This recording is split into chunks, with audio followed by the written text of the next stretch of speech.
Welcome to Wow Perspective. Here is the breaking news from Turkey and Syria. Yes, 5 days after a massive 7.8 magnitude earthquake rocked Turkey and Syria, the number of dead is staggering. Drone footage and satellite imagery have conveyed the stark reality of widespread destruction in an area that straddles two very different nations. The scale of the disaster is so enormous. We have done a bit of mapping of the size of the affected area, said Caroline Holt, Director of Disasters, Climate and Crisis at the International Federation of the Red Cross. It is the size of France. United Nations Secretary General Antonio Guterres said Thursday that we have not yet seen the full extent of the damage and of the humanitarian crisis unfolding before our eyes, while estimates from the World Health Organization suggest up to 23 million people could be impacted by the natural disaster.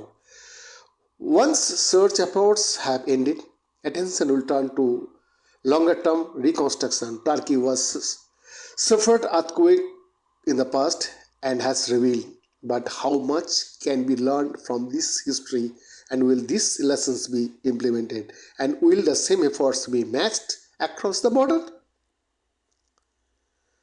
The death toll broke the grim milestone of 22,000 on Friday as it continues to climb, so too have feelings of anger and resentment. Turkey is no stranger to earthquakes, and many feel that the government failed to prepare for another catastrophic event.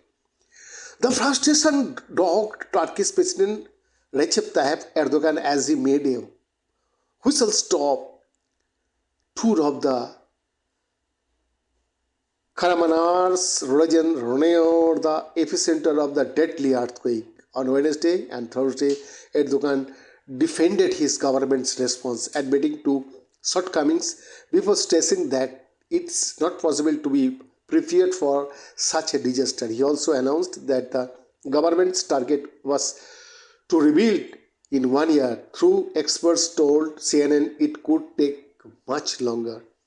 Major earthquakes such as this are infrequent, but many in Turkey are still harrowed by memories of the 1999 Izmit earthquakes in the Marmara region. Ajay Chibbar, an economist who was World Bank director for Turkey when that 7.6 magnitude quake struck 2 decades ago, told CNN that it is like a bad movie come back again. Similar to this week 7, that tremor struck in the early hours, but it occurred in the country's northwest, a densely populated area closer to Istanbul. He said it lasted around 45 seconds, leaving more than 17,000 dead and an estimated 5 lakhs people homeless. Flying into the region in the immediate aftermath, Chibbar told to the reporter he had not seen that much devastation before.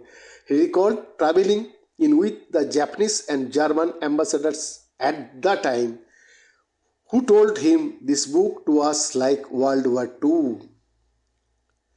Buildings flattered like pancakes were among the apocalyptic scenes Chibbar encountered in 1999 in the city of Golkak, where a naval base was located. He remembered seeing submarines that were tossed up out of the water lying 300-400 feet up a mountain. You could see submarines sitting in the river. It was unbelievable, and what I am seeing now is just a radar, he said. Some may question if the Turkish president's current target of a year for reconstruction is achievable, given he also said that more than 6,000 buildings had collapsed, but Chibbar pointed out that Turkey is capable of moving very, very swiftly if they can get their act together on this. Compared to disasters around the world, it was one of the most rapid reconstruction and recoveries that I have ever saw, Chibbar said. He added that the majority of the work was completed in 2 years.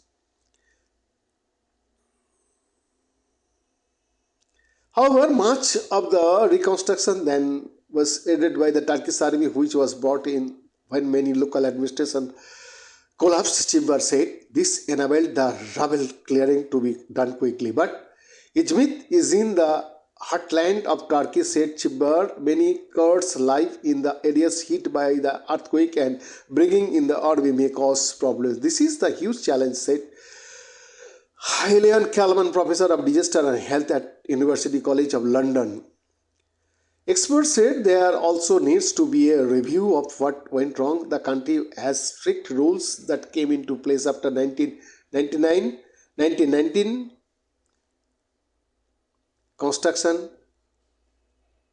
regulations were implemented that required the more modern builds to be able to withstand these quakes, yet many of the apartment blocks within the earthquake zone appear to have been newly constructed and still collapsed.